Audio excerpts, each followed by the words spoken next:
Our Story Production presents The Road to Our Story, spotlighting an in-depth look at many of The Road to Our Story magazine's featured articles. So get ready, for you're about to travel on The Road to Our Story.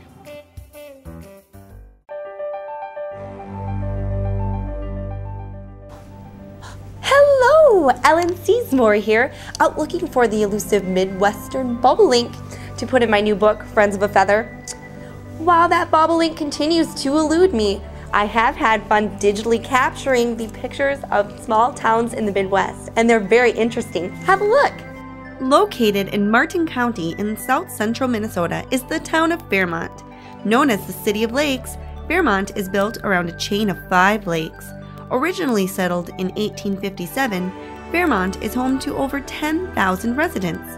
The city was originally named Fairmount for the rolling hills surrounding the adjacent lakes. The city's aquatic park provides fun and refreshment during warm weather. There are numerous cold weather activities to also keep residents active during the winter. Visit the Pioneer Museum or Heritage Acres for a look at Fairmont's historic past.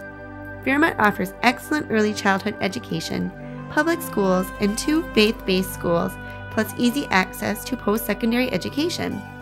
Healthcare offerings include local healthcare facilities, emergency medical assistance, specialty healthcare procedures, and long-term care. Fairmont hopes you'll stop by for a visit.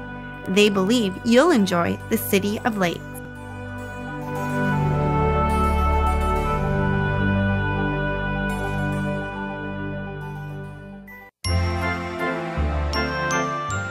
Bonjour, this is LeBeau from the Cafe Prairie, and I just got back from the States. And was it magnificent? Well, look for yourself. Intersected by major highways US 65 and Iowa Highway 3 in Franklin County is Hampton, Iowa. Hampton proudly serves as the current county seat of Franklin County. William A. Krause and Tony S. Gentle founded the Hampton Oil Company in Hampton in 1959. Hampton Oil eventually became the Krause-Gentle Corporation, which is Come & Go's parent company. In 1963, Krause-Gentle introduced the company's first convenience stores, selling both fuel and merchandise items. But Hampton's history certainly does not outshine the present. During a visit to Hampton, be sure to check out our community events that provide year-round excitement for our residents and visitors alike. The Franklin County Fair is held in Hampton and in past years has welcomed a bevy of star attractions: Tracy Atkins, Rascal Flatts, the Marshall Tucker Band, Lone Star, and the Charlie Daniels Band. The Beads Lake Blast and Recreation Run with Summerfest in August provide fun for the whole family. Hampton provides fine shopping during the spring open house on Main Street downtown, dining, parks, and recreational areas for boating, camping, fishing, and swimming, an aquatic center, and more. Visit Hampton to stay a while and enjoy a lot. Ooh la la.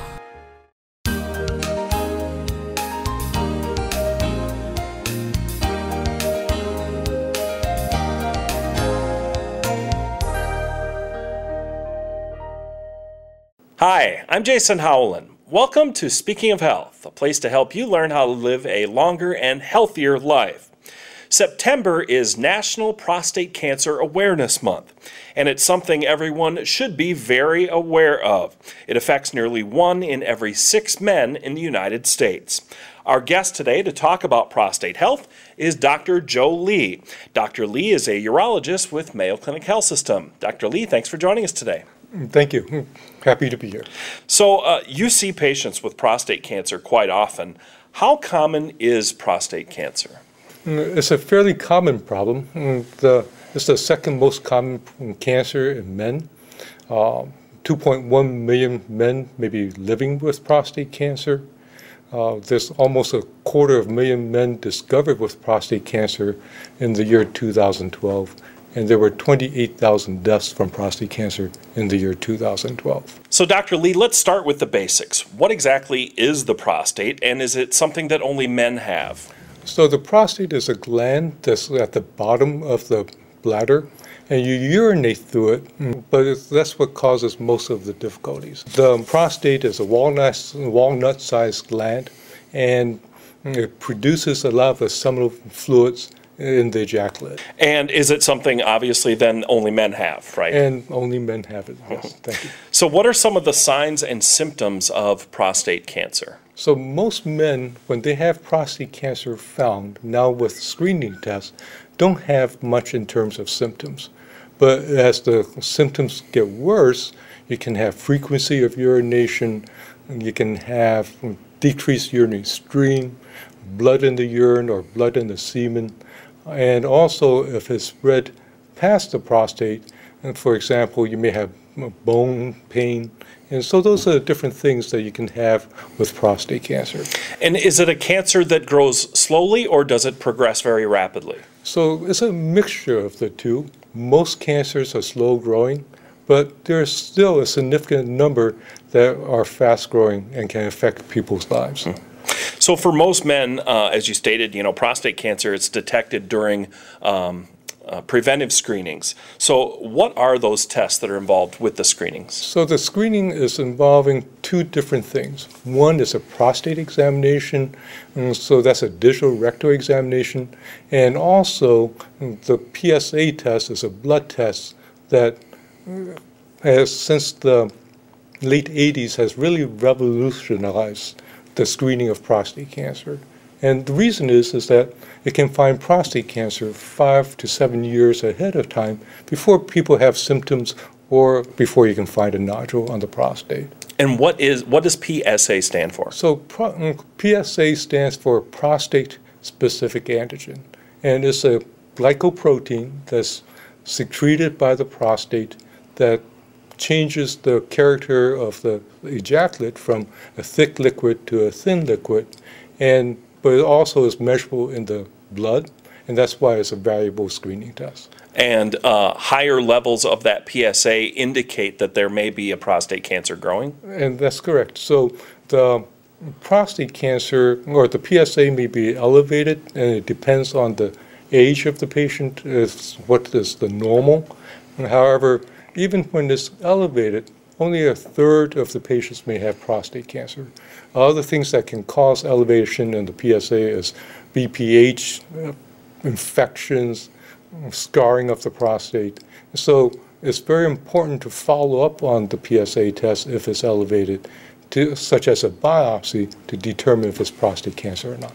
So at what age would you recommend that men come in to get that preventive screening done? So the recommendations are continually changing, and so presently, as of May of 2013, the American Urological Association recommends PSAs starting at age 55 to age 70, and if you have an increased risk of prostate cancer, say in a brother or father or grandfather who have had prostate cancer when they were young, you may want to have your prostate PSA tested as early as 40 to 45, or if you're Afro-American, you may want to have it tested earlier also.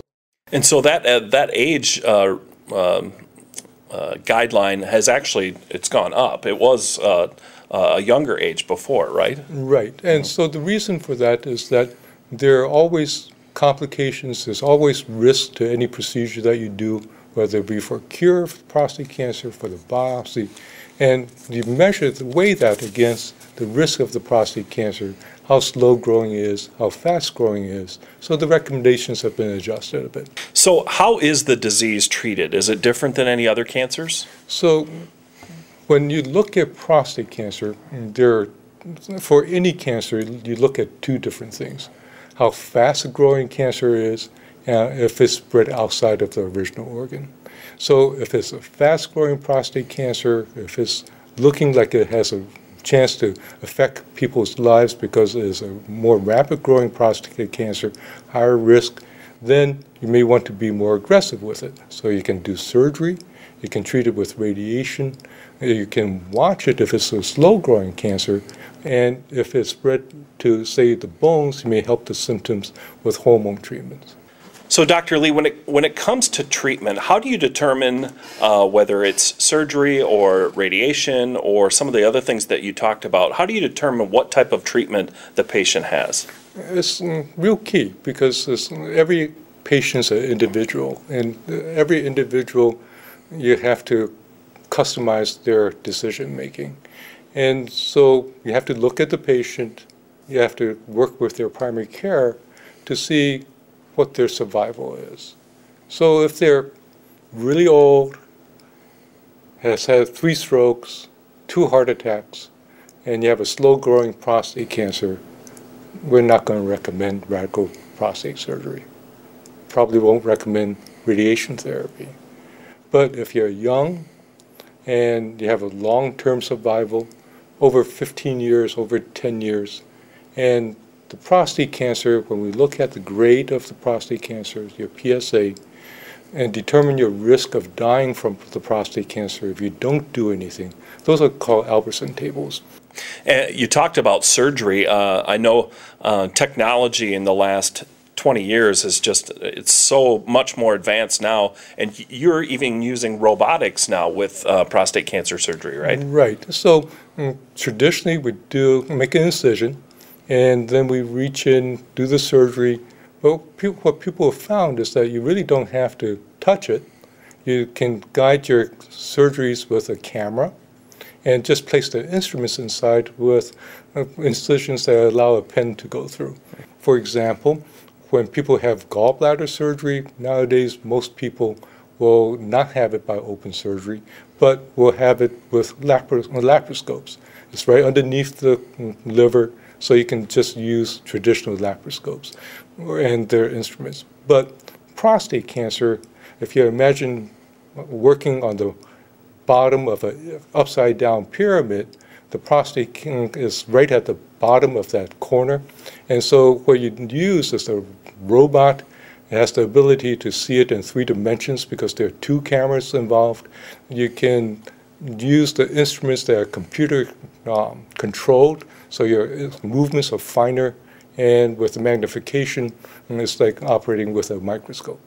And the benefits for patients when it comes to this type of surgery is? So what we've found, and it's well documented, is that the estimated blood loss during robotic surgery is much less than open surgery.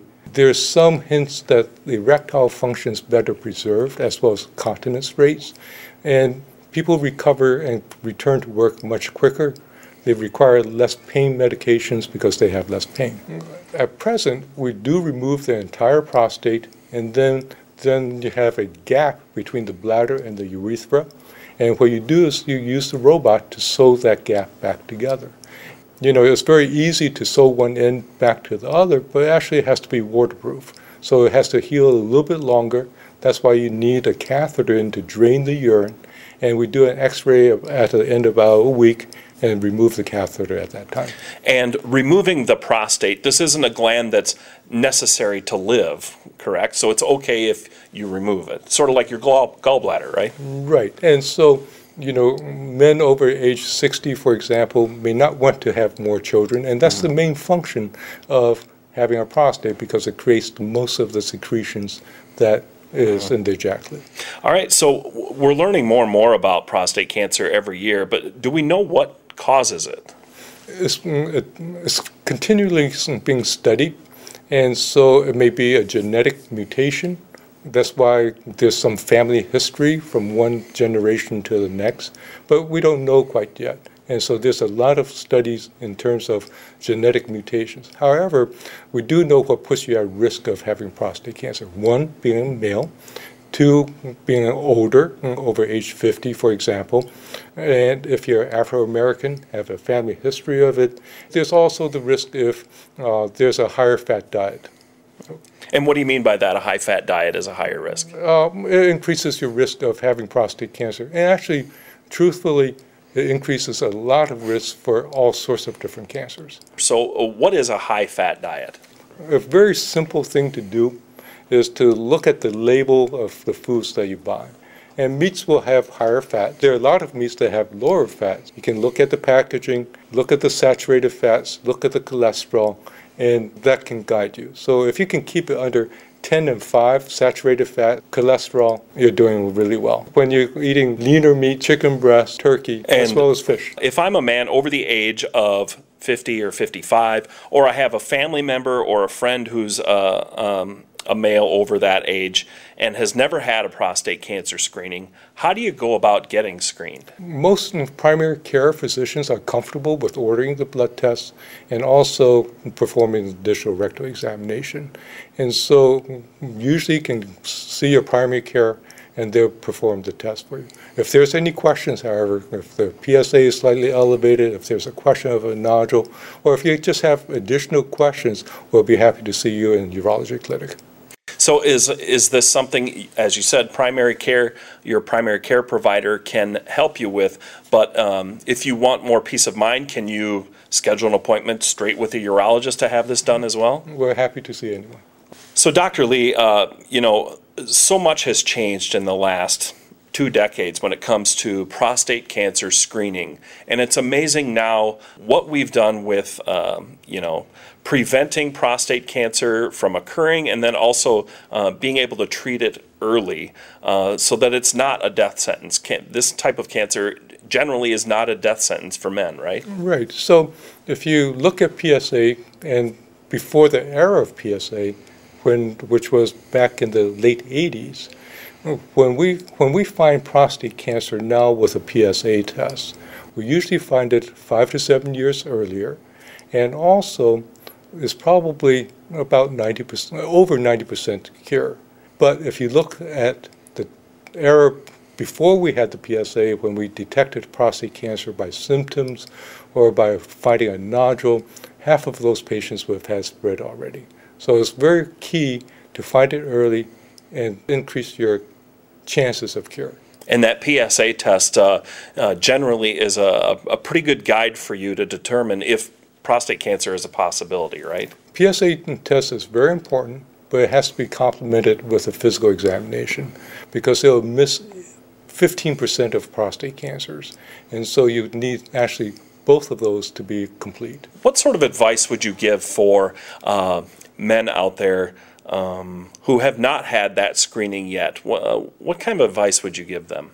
There was a top 10 list of what decreases patient survival or their lifespan. And one of those in the top 10 was not seeing your physician regularly. So if you don't see your physician regularly, you're at a higher risk of having a shorter life. So it's real key, whether it's seeing a physician for heart disease, diabetes, high blood pressure. Here we're talking about prostate cancer. It's real key to see a physician regularly. And your physician should recommend, when you get to that certain age requirement, should recommend to you to have those screening tests done when appropriate, right? Correct. Well, unfortunately, we're all out of time, but I'd like to thank our guest today, Dr. Jewell Lee, urologist from Mayo Clinic Health System, for joining us on Speaking of Health, a great topic. My pleasure. Thank you. Have a great day, everyone, and be healthy.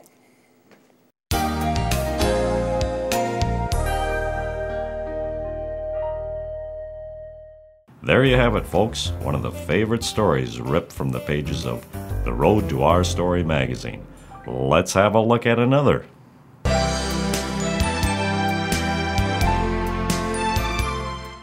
Hi, I'm Nosy Norma. You probably know me from Edie's Cafe or on the hit soap As the Corn Grows. Today, I'm here to share with you what I've learned about a county I recently visited.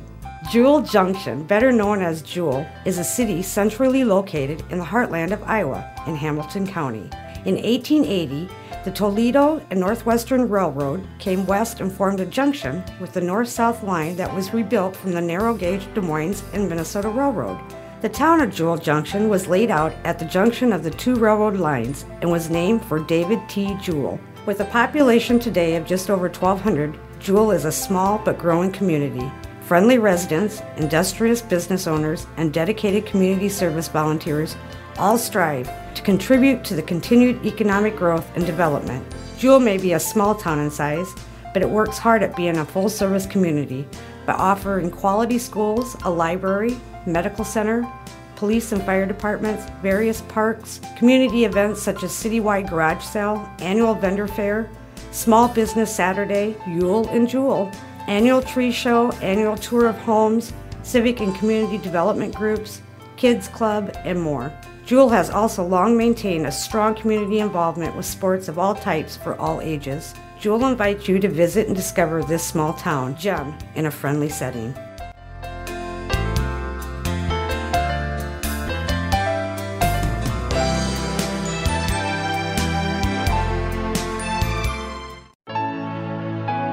How about I show you a nice little town I've just visited? As the county seat of Pocahontas County, the city of Pocahontas is located at the geographical center of Pocahontas County. The county and subsequently the city are named after a famous woman in early history, Pocahontas, a Native American princess who was a great friend to the early English settlers. Today, the city of Pocahontas maintains excellent recreational facilities, including 3 baseball diamonds, 3 soccer fields, basketball courts, and tennis courts, a campground, and a swimming pool with a large water slide. Whatever the activity, Pocahontas has something for you. Take in a movie at the historic Rialto Theater built in 1939. If golf is more your style, there are 11 golf courses in and around the Pocahontas area.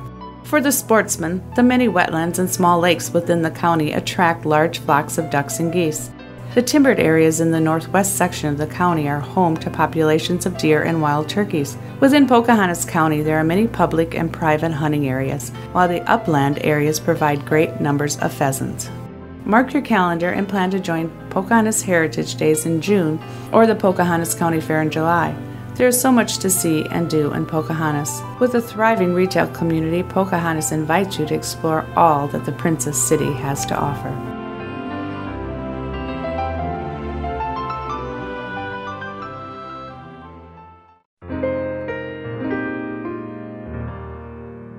Good day, I'm Connie Anthony, and welcome to the first episode of Making a Difference. Our Story Productions has long been sharing the points of interest in our communities. While working on our stories, we met many people in our small towns that have shared stories about businesses, people, and organizations that are making a difference in their communities. Therefore, at Our Story Productions, we decided to share their stories, the stories of the businesses, the people, and the organizations that are making a difference.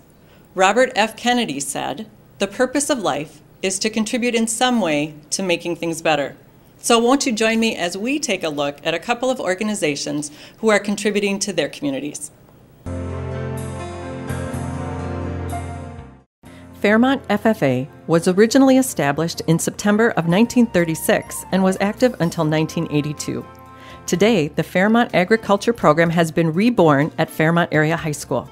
This program has received unparalleled financial and in-kind support from both individuals and businesses in the agriculture community, and the program is off to a great start. Current agriculture courses offered include small animals, animal science, wildlife management, plant science, landscaping, exploring agriculture, agriculture business and economics, and agriculture leadership. In addition to exploring the courses and career opportunities offered by the Fairmont Agriculture Academy, all students enrolled in an agriculture class have the opportunity to participate in the Fairmont FFA chapter. FFA, formerly known as the Future Farmers of America, is a nationwide organization for students interested in exploring career opportunities in agriculture, with over 500,000 members in all 50 states. The FFA motto, learning to do, doing to learn, earning to live, living to serve, describes the FFA priorities of hands-on learning and community service.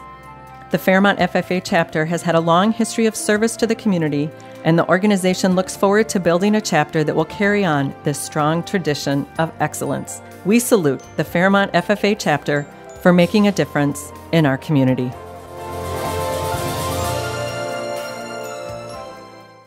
That was incredible. Painter, architect, and inventor Leonardo da Vinci said, "I have long been impressed with the urgency of doing. Knowing is not enough. We must apply. Being willing is not enough. We must do." Let's take a look at organizations that are willing to make a difference.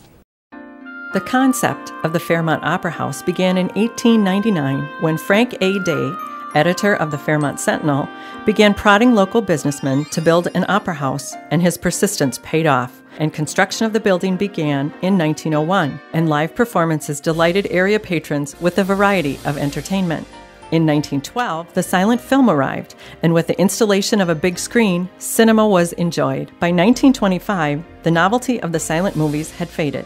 and the Opera House returned to its roots and introduced more and more live performances until 1927, when Mr. Nicholas changed the name to the Nicholas Theater and went about making massive structural changes to the building. In 1929, the Fairmont Opera House was once again transformed into a state-of-the-art movie theater. By the end of the 1950s, the once majestic Opera House was in decline, and competition from newer movie theaters in the area forced the owners to close the business and chain the doors. Then in 1980, a group of community-minded individuals, led by Dr. Robert and Mary Arneson, started a concerted effort to save the community treasure. The building was placed on the National Register of Historic Places in 1980, and by the end of the year, the group had purchased the Nicholas Theater for $51,000. On May 13, 1981, the Opera House opened its doors once again. Although opera has very rarely been performed in the Fairmont Opera House, many other live performances have taken place over the years. Today, the Fairmont Opera House is in its glory days once again after years of hard work and restoration. Having made significant progress in restoring the building, the new focus of the Fairmont Opera House is to bring the highest quality entertainment to our community. The Fairmont Opera House is proud to present season after successful season of live performances. We salute the Fairmont Opera House and its hundreds of volunteers for making a difference in our community. Again, incredible. Businessman and philanthropist Larry H. Miller said, "Go out into the world and do good until there is too much good in the world." Now let's take a look at organizations doing good works. The Martin County Area Foundation was started in 1993 by a group of visionary community members along with a matching grant program from the Mickelson Foundation. Since that time, gifts from individuals, families, businesses, and estates have helped the fund grow to over $1,650,000 and has generated earnings of over $571,000. These earnings have been distributed back to Martin County communities through grants. In 2012, nearly $35,000 in grants were awarded to 11 area groups, including Crest, East Chain 4-H Club, Fairmont Area Kinship, Fairmont Soccer Association, Martin County Beyond the Yellow Ribbon, Lakeview Methodist Home, and many more. Martin County Area Foundation grants provide essential funding for many projects in the community. The Martin County Area Foundation grant requests far exceed the funds available, and this disparity has been very typical over the last few years. Unfortunately, there continues to be many worthwhile projects that go unfunded. Many have invested time and financial donations to the Martin County Area Foundation, and everyone is invited to join the other outstanding citizens as together we strengthen our roots and our quality of life in Martin County. We salute the Martin County Area Foundation for making a difference in our community. We salute these and all organizations that are truly making a difference in our communities. This has been Connie Anthony, and we will see you next time on Making a Difference.